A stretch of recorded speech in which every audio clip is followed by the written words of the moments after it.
오늘은 골로새서 3장 1절부터 10절입니다. 골로새서 3장 1절부터 10절입니다.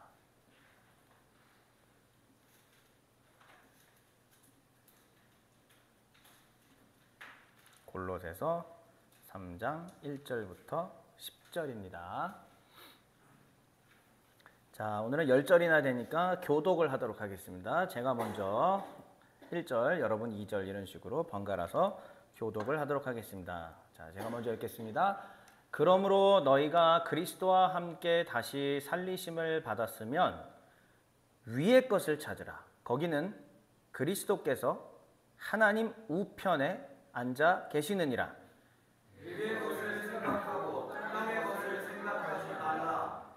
이는 너희가 죽었고 너희 생명이 그리스도와 함께 하나님 안에 감추어졌음이라.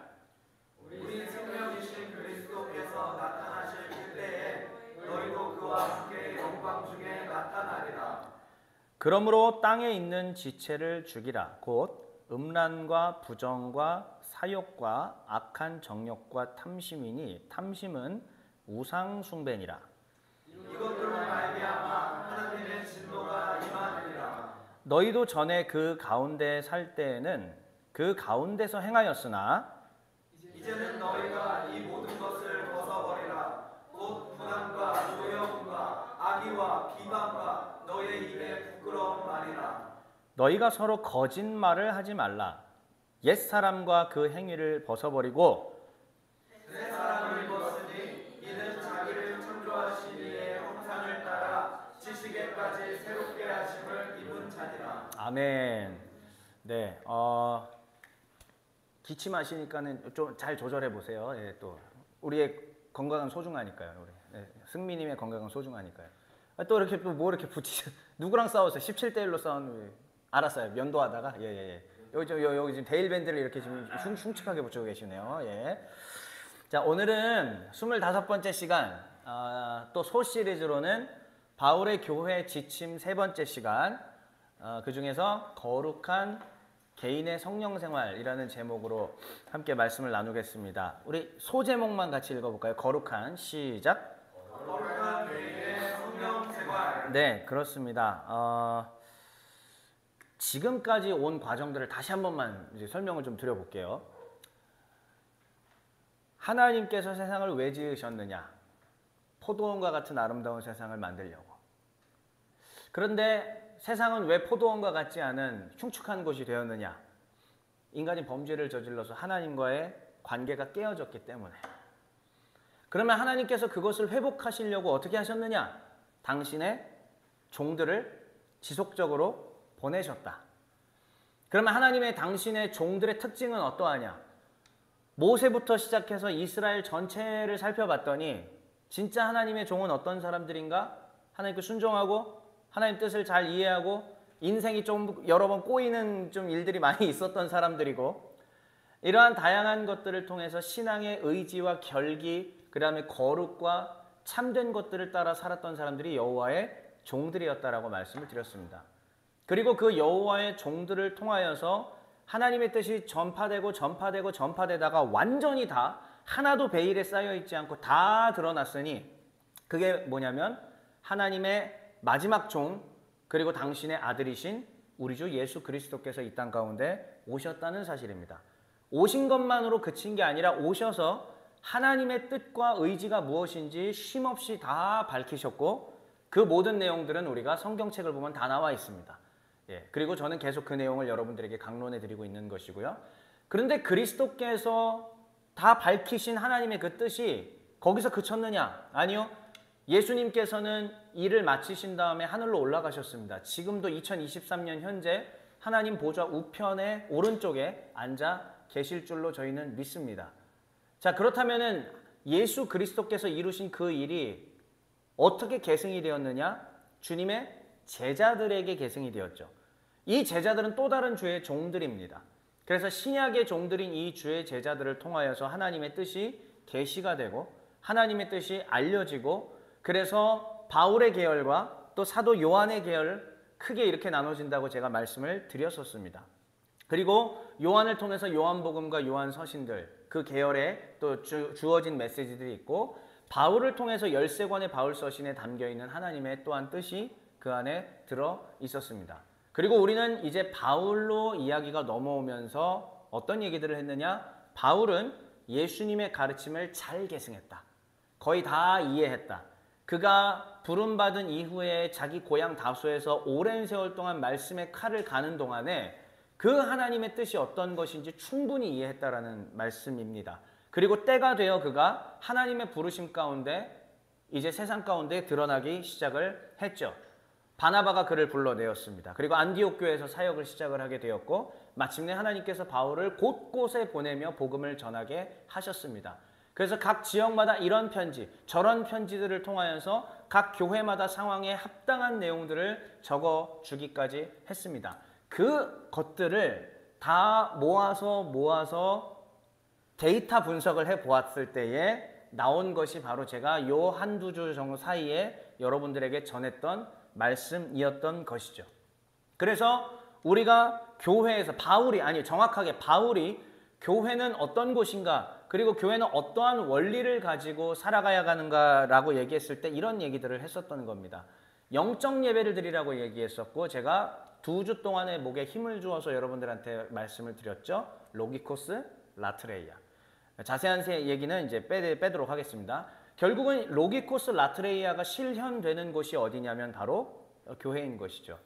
그래서 좋은 교회는 어떤 교회이냐?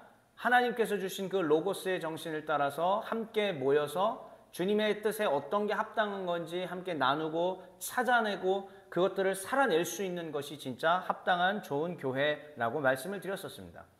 그리고 바울은 이 로기코스 라트레이아가 개인에게 그리고 또한 분별된 교회 집단에게 동시에 나타나야 된다라고 말씀을 하고 있습니다. 그렇다면 개인의 영적 예배는 바로 뭐였냐면은 여기 있는 거 복습입니다. 다시 한번 읽어주시죠. 시작. 개인의 로기코스 라트레이아는 무엇이냐면은 바로 성령에 근거해야 됩니다. 성령에 근거해서 또한 말씀의 뿌리를 박아 성령을 받은 사람이 말씀에 근거하여서 기도하고 찬양하고 감사할 수 있어야 된다는 게 바로 개인의 영적 예배입니다. 이것이 여러분들의 삶 가운데 잘 실현되고 있나요? 자, 개인의 영적 예배가 잘 드려지고 있습니다. 그들이 모입니다. 그들이 모였을 때에 성령 안에서 하나님의 뜻을 분별할 수 있을 확률이 높아지겠죠. 우리는 그들을 가리켜서 교회라고 부릅니다.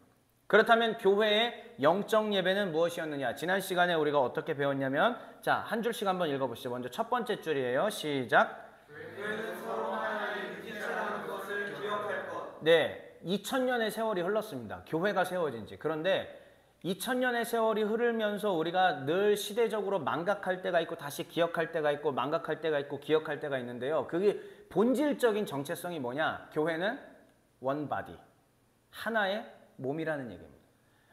어느 시절에는 이 사실이 잘 각인이 되는 때가 있고 또 어느 시대는 이 사실을 잃어버려요.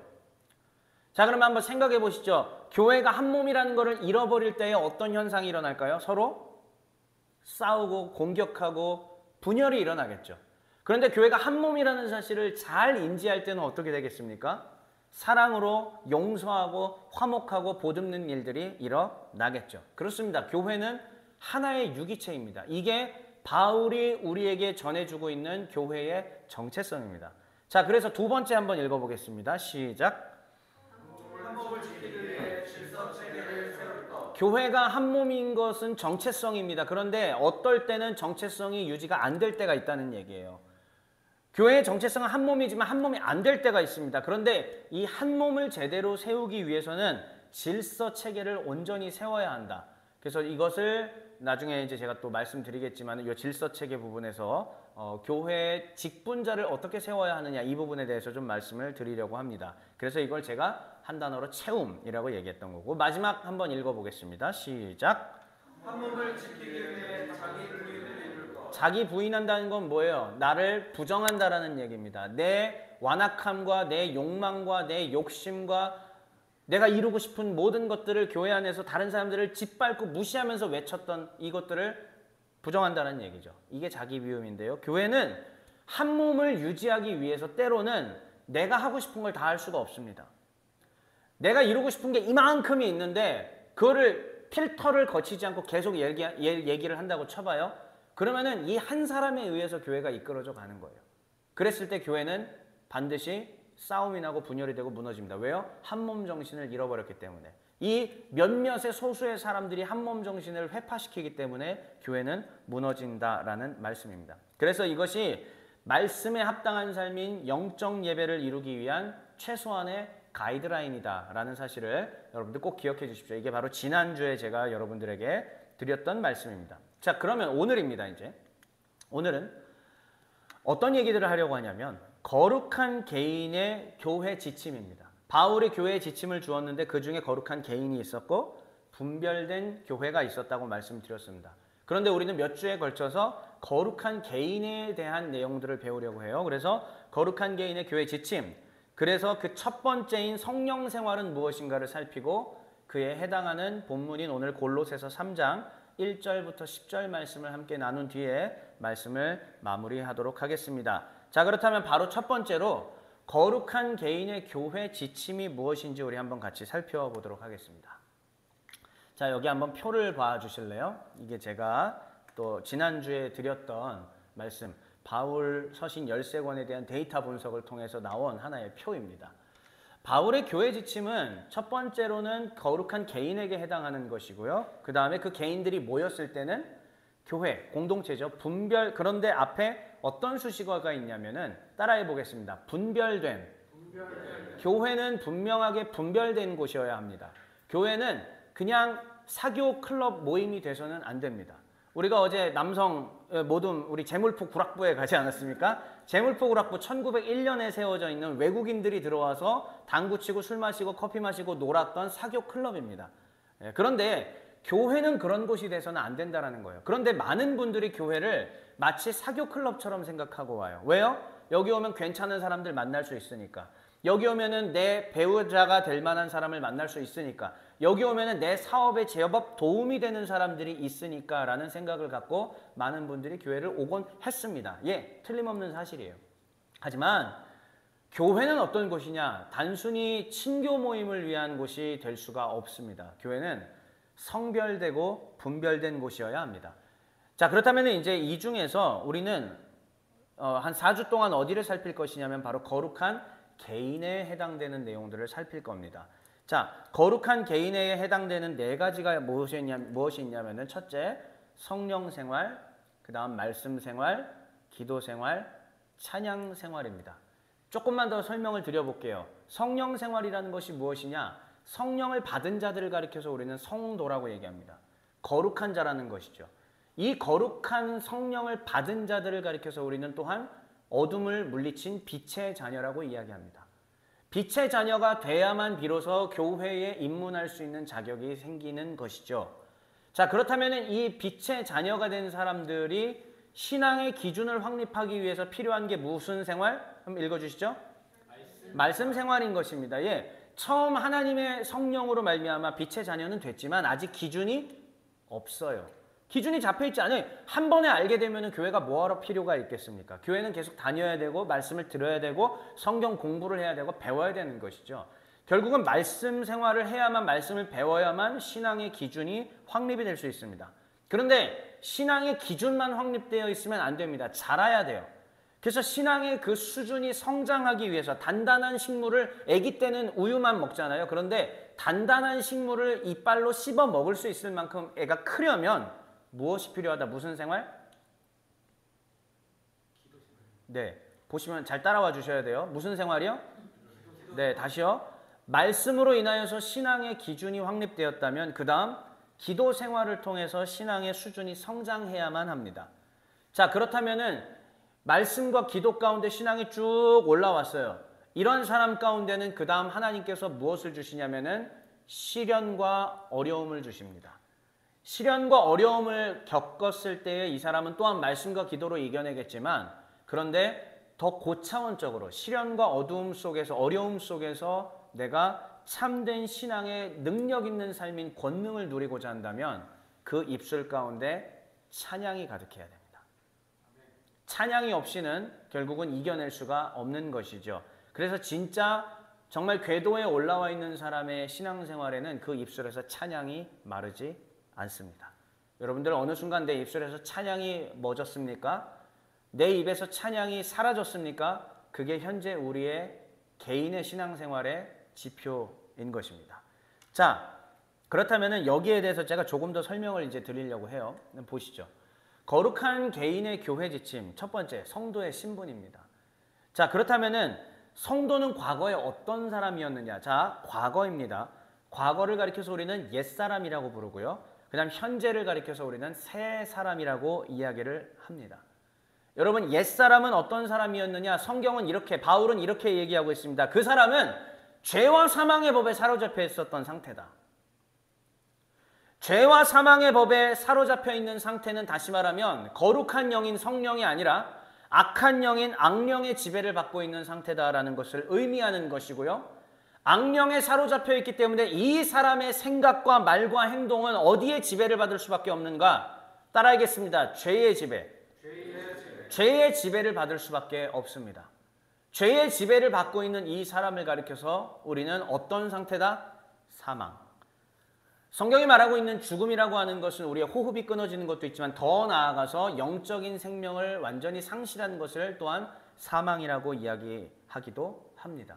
다시요. 옛사람은 바로 이런 사람이었습니다. 죄와 사망에 사로잡혀 있었습니다. 죄의 지배를 받고 있었습니다. 악의 영의 지배를 받고 있었습니다. 그래서 우리의 영은 죽어서 하나님이 어떻게 말씀하시고 건드리셔도 우리는 그것을 수용할 감각기가 다 마비되었고 죽어있고 느낄 수가 없는 겁니다. 하나님 아무리 부르셔도 우리는 느낄 수 없고 반응할 수 없고 다시 말하면 하나님을 찬양할 수가 없는 그러한 상태 가운데 있었다라는 겁니다. 그러나 우리 하나님의 은혜와 은총 가운데 하나님의 자비로우심 가운데 우리 하나님께서 당신의 사역자들을 보내서 한 영혼을 구원하시기를 작정하십니다. 그래서 그 영혼에게 생명의 성령의 법을 부어주셔서 이제 더 이상 죄와 사망의 법의 지배를 받지 않도록 해주십니다.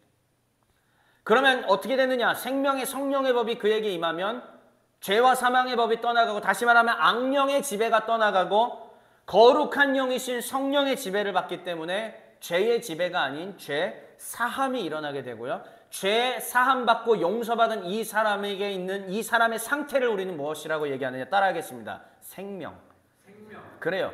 살아있다는 얘기입니다. 이제 주 안에서 이전에 옛사람이 죽고 성령 안에서 거룩한 자녀로서 변화되어 새로운 사람으로 되었기 때문에 그 사람은 우리는 생명의 사람이라고 말할 수가 있는 것입니다. 제가 지금까지 말씀드린 이 내용을 다시 한번 순차적으로 여러분 말씀드릴게요. 성도의 신분 변화 과정이에요. 첫째, 성령의 세례를 받습니다. 성령의 세례 받는 데 있어서 여러분들이 한 일은 아무것도 없습니다. 여러분들이 성령 세례 받기 위해서 어떤 노력도 기울인 게 없습니다. 전적인 하나님의 은혜와 은총 가운데 주어집니다. 왜요? 우리의 감각기는 다 죽어있거든. 우리의 영적인 감각기는 다 죽어있기 때문에 어떤 것도 느낄 수가 없는 상태입니다. 그러나 우리 하나님께서 은혜와 자비로서 성령이 오셔서 죽어있는 감각기를 다시 소생시켜 주십니다. 그때에 우리는 비로소 죽어있는 감각기가 소생되어 하나님의 말씀이 들리기 시작하고 하나님의 선포가 들리기 시작하고 하나님의 살아계심이 느껴지기 시작하는 은총을 받게 되는 겁니다. 우리는 이걸 가리켜서 먼저는 성령의 세례가 임한다라고 얘기를 합니다. 성령의 세례가 임한 사람은 어떻게 되느냐? 옛사람이 죽고 신분이 바뀌게 돼요. 그 신분이 바뀌게 되는 것을 따라해 보겠습니다. 중생. 다시 태어났다라는 뜻이에요. 다시 태어났다. 신분의 변화가 일어납니다. 이제 옛사람이 아니라 새사람이 되는 거예요. 그리고 빛의 자녀, 하나님의 거룩한 자녀로 완전히 신분이 바뀝니다. 하지만 아직 나는 그걸 인식해요? 못해요? 못해요.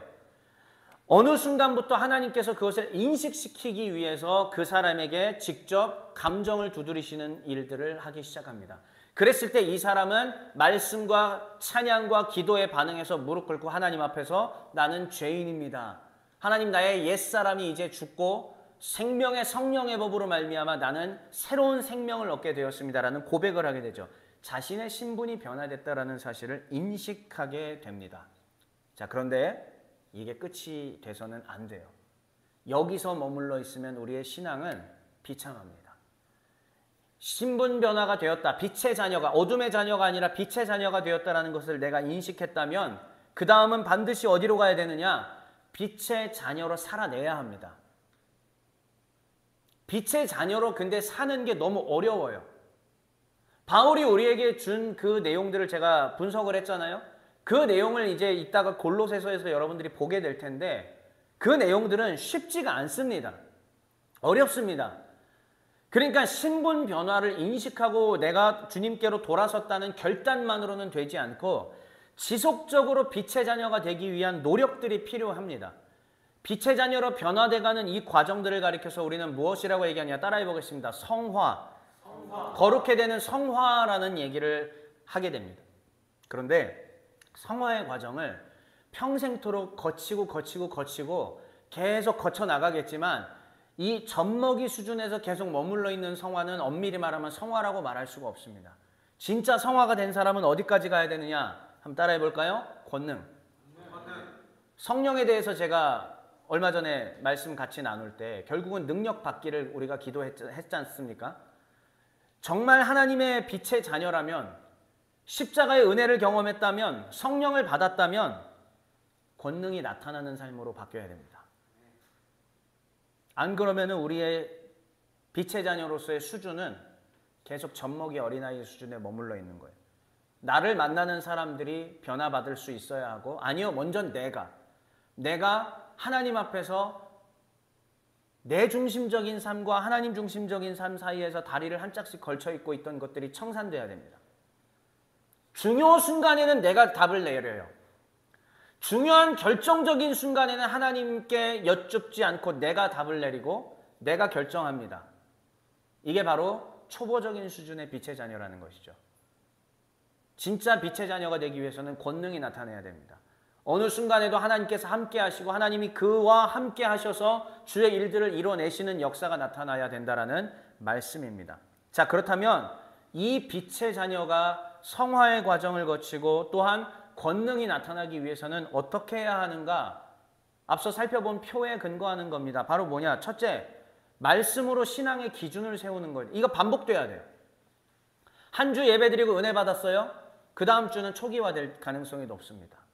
그 다음 주에 또 초기화됩니다. 삶에 치였어요? 또 초기화됩니다.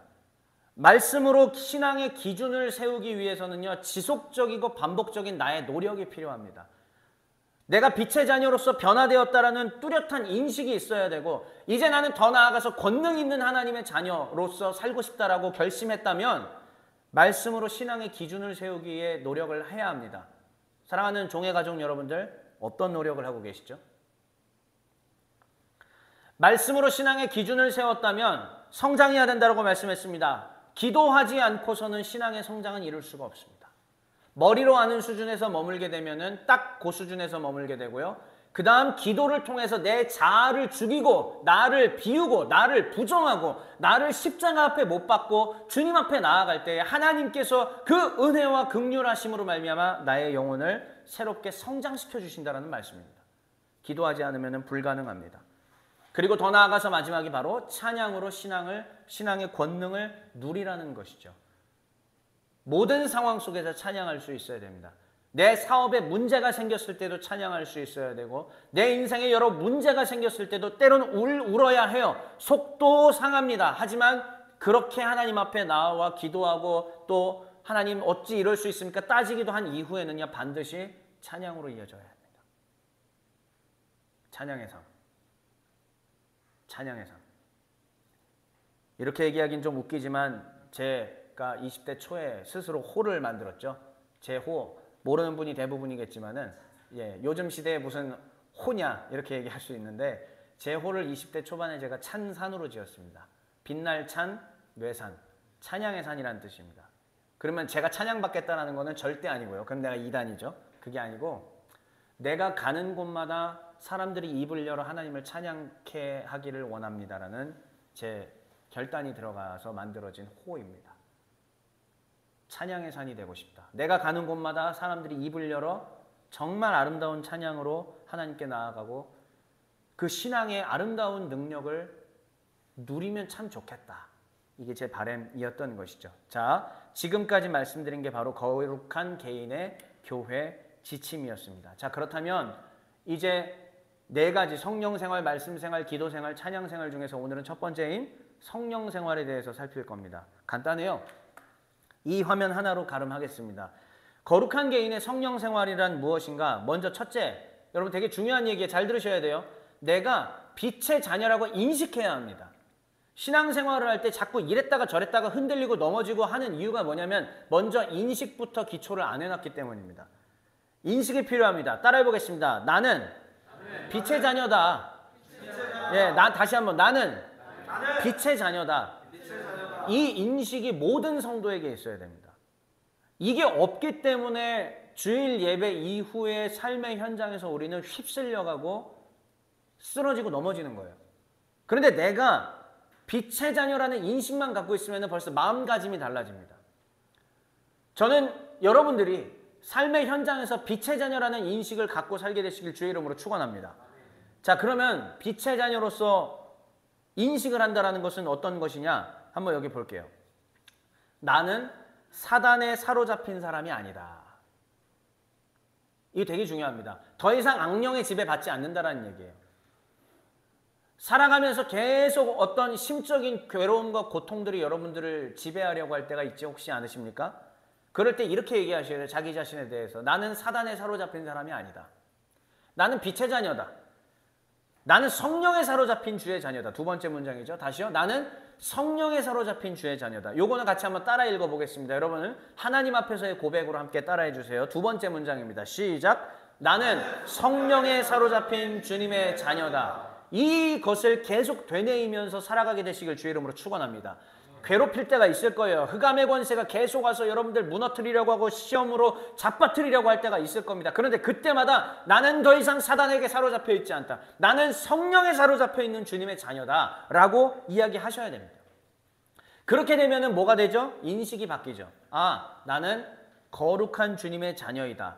그러므로 나는 거룩한 빛의 자녀로 살아가야만 한다라는 것까지 내 스스로 마음을 먹게 된다는 겁니다. 그래서 중요한 것은 무엇이냐? 빛의 자녀로서의 인식이 가장 중요하다는 사실을 오늘 여러분들 꼭 마음에 새기시기를 바랍니다. 그러면 빛의 자녀로서 내가 살아간다는 것을 인식했다면 인식만 해서는 안 되고 행동이 나와야 되는 거예요. 여러분 이거 되게 중요한 겁니다. 인식을 한 다음에는 반드시 행동까지 이어져야 되는데 바울이 정리한 내용을 근거로만 말씀드리겠습니다. 제가 짓고 만든 거 하나도 없습니다. 바울 서신 13권에 있는 내용만 다 정리해서 정확하게 여러분들한테 말씀드릴게요. 자, 한 문장씩 한번 여러분들 읽어주시죠. 악의 모양 제거의 첫 번째입니다. 시작. 나는 거룩한 빛의 자녀로서 음행을 금한다. 지금 우리의 시대는 음행이 판을 치고 있습니다. 이제는 막을 길이 없을 정도로. 게다가 마약까지 이제 대한민국을 뚫었기 때문에 음행으로 이어질 일들은 더 심해질 것입니다. 제가 세상을 완전히 바꿀 수는 없어요. 제 능력으로는 세상을 조금도 거룩하게는 할 수가 없습니다. 그래서 제 관심사는 어디이냐? 첫째는 교회예요. 세상을 바꾸기 이전에 교회가 먼저 거룩한 영으로 거룩한 빛의 자녀라는 인식을 갖게만 된다면 교회는 달라질 수 있습니다. 그런데 안타깝게도 지금 우리 시대의 여러 교회들은 여기에 대한 분별력이 없기 때문에 어떻게 하느냐? 음행을 금한다? 아니요. 마음껏 음행을 행하며 살아가고 있습니다. 수많은 교회를 섬겼습니다. 청소년부를 섬겨봤고 청년부를 섬겼고 이곳저곳에서 다양한 사역들을 하며 많은 사람들과 대화했습니다. 청소년들이 음행을 저질러서 임신을 하고 또 청년들이 아무렇지도 않게 성적인 문란함을 벌이고 있습니다. 거기에 대해서 당연하대요. 이제 더 이상. 목사님 그런 말 하지 마십시오. 내 귀에 그런 말 듣기 싫으니까 하지 마십시오. 죄송합니다만 그거는 뭐예요? 성경 말씀대로 안 살겠다는 뜻 아니에요? 빛의 자녀라는 인식이 조금도 없다는 것을 너무나 자신 있게 자기 스스로 얘기하고 있는 건 아니겠습니까? 우리의 시대, 교회에 지금 많은 성도들이 이러한 기준이 다 허물어진 상황으로 살아가고 있습니다. 중직을 맡은 장로가 이런 얘기해서 좀 죄송합니다. 소위 세상 용어니까 중직을 맡은 유명한 서울의 교회의 장로가 세컨드, 서드 거느리고 살고 있고 돈으로 성을 사는 것을 아무렇지도 않게 생각하고 있으며 다시요, 교회 장로예요. 교회 집사들입니다. 아무런 문제 없이 살아가고 있는 것을 우리가 정상이라고 봐야 될까요? 특정한 사람을 언급하지 않았습니다. 그런 현상에 대해서 여러 이야기들이 많기 때문에 여러분들한테 소개한 것뿐입니다. 누구를 정죄하려고 하는 것도 아닙니다. 하지만 우리 종의 가족 여러분들, 정말 종의 정신으로 살겠다면 성경의 말씀에 사로잡혀서 살아야 되지 않겠습니까? 바울을 통해서 하나님이 우리에게 준 기준이 이거 아니겠습니까? 음행을 금하라. 살아계신 만군의 여호와의 권위로서 제가 지금 선언한 겁니다. 이 말씀은 하나님의 음성입니다. 그러므로 여러분들이 이렇게 다짐하셔야 됩니다. 빛의 자녀로서의 인식이 있으시다면 나는 거룩한 빛의 자녀로서 음행을 금한다. 계속 이어집니다. 악행을 금한다. 계속 이어집니다. 또한 미혹을 피한다. 수많은 미혹거리들이 성도들을 유혹하고 있습니다. 그런데 내가 지식이 하나님께 다 닿아 있지 않습니다. 감정으로는 앞에 나와서 주님 앞에 막 기도하고 소리 지르고 막 하고 있는데 지식이 하나님께 닿아 있지 않아요. 그러니까 기준과 판단 근거가 없어요. 그러니까 어떻게 하느냐? 미혹되는 것입니다. 성경에 뿌리를 박아야만 미혹되지 않을 수 있습니다.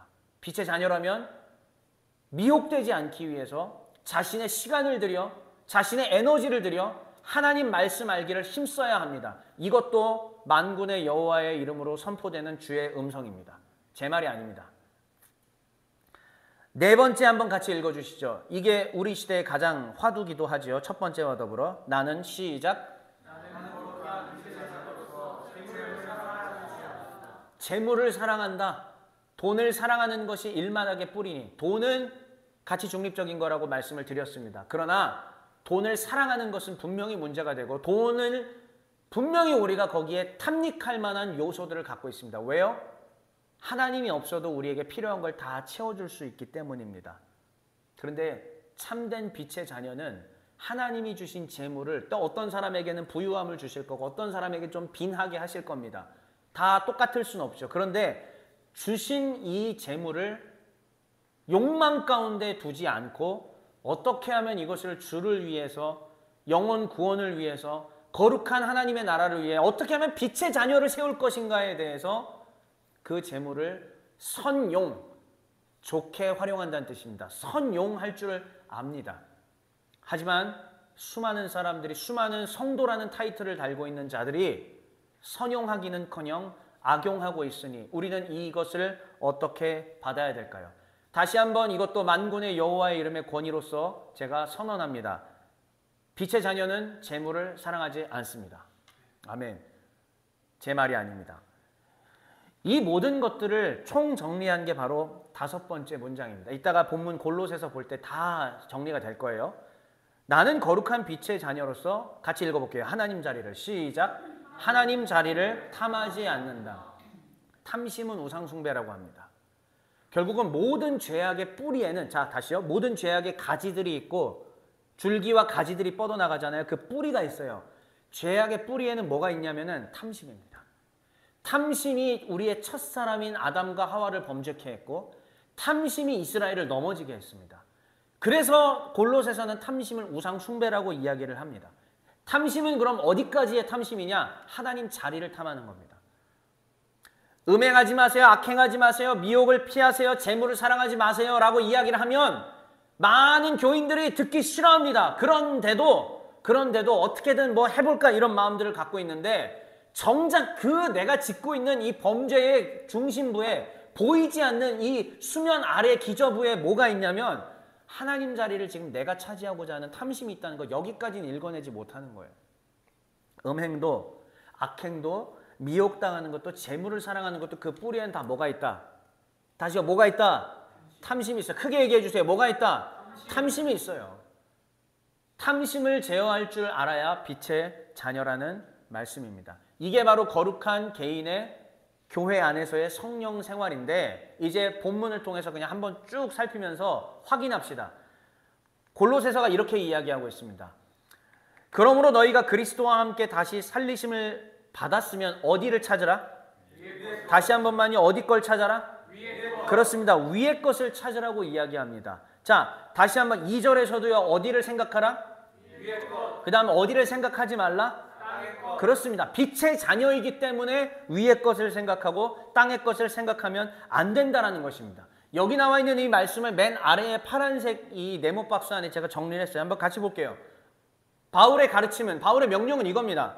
위의 것을 추구하라. 질문을 가질 수 있겠죠? 왜요? 한번 읽어볼게요. 성도의 생명은 시작. 성도의 생명은 하나님께 있는데 네, 성도의 생명이 지금 바울이 골로새서에서 하는 이야기입니다. 성도의 생명은 지금 누구에게 있다? 하나님께 있다. 근데 그 하나님이 어디 계신다? 위에 계신다는 뜻이에요. 여러분 자연스럽게 바울이 얼마나 예수님을 잘 계승했는지 아시겠어요? 산상수훈에서 보물을 어떻게 하라고 그랬어요? 예, 하늘에 두라고 얘기했습니다. 이 땅에 좀과 동록이 쓰는 곳 가운데 두게 하지 말아라. 땅의 것을 추구하고 땅의 것을 생각하지 말라는 얘기시죠. 예수님께서 그 말을 하셨기 때문에 바울은 이것을 계승해서 얘기하는 겁니다. 생명이 하나님께 있으니 하나님은 저 위에 계신다. 그러므로 생명을 얻은 새 사람이 된 빛의 자녀가 된 너희들이여, 인식이 바뀐 너희들이여, 이제 어떻게 해야 되느냐? 위에 계신 하나님을 따라 너희도 위의 것을 찾으라 이 말이에요. 계속 이어집니다. 5절부터. 자, 빨간색 단어들만 한번 보세요. 그래서 바울이 땅의 것을 버리라고 이야기하는데 버려야 될 땅의 것들이 무엇인지 한번 봅시다. 한번 빨간 단어들만 쭉 읽어주실래요? 천천히 시작. 음란, 부정, 사욕, 악한 정욕, 탐심, 분함, 노여움, 악의, 비방, 부끄러운 말. 이것들을 가리켜서 바울은 뭐라고 얘기하느냐?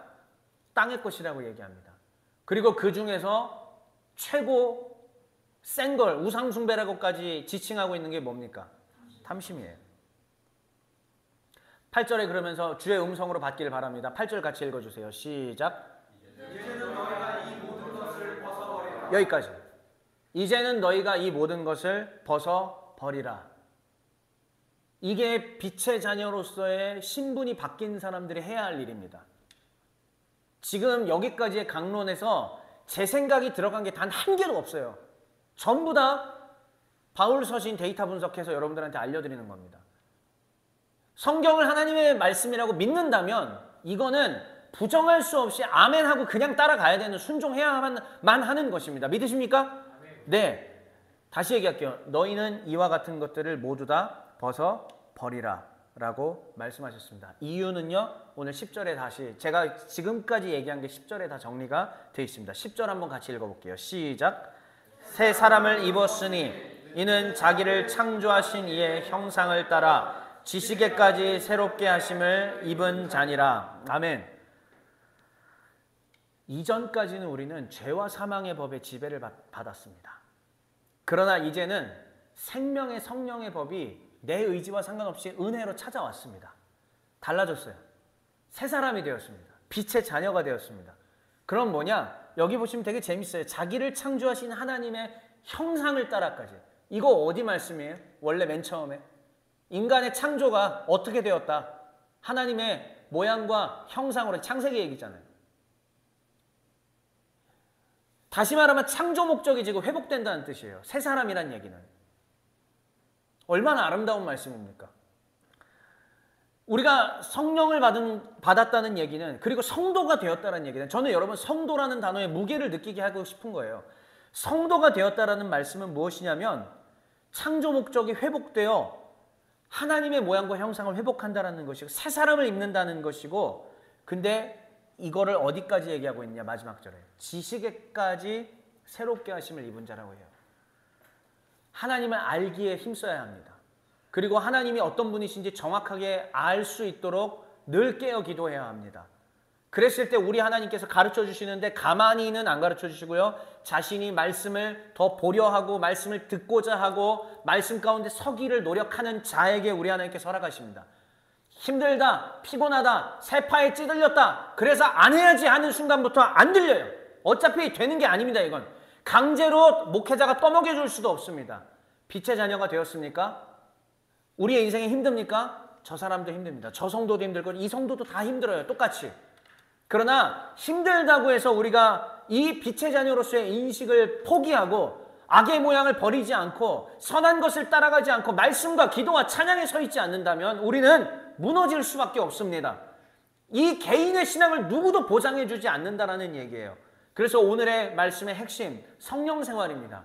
우리는 성령, 거룩한 영, 하나님의 영, 하나님과 예수 그리스도로부터 나신 영, 이 거룩하신 주님의 영으로 새롭게 되었으므로 마땅히 거룩하기를 추구하며 분별되기를 추구해야 된다라는 말씀입니다. 안 그러면 답이 없어요. 정리하겠습니다. 거룩한 개인의 교회 지침은 이런 것이었습니다. 제가 위의 문장을 읽을 테니까 여러분들 아래 거를 읽어주세요.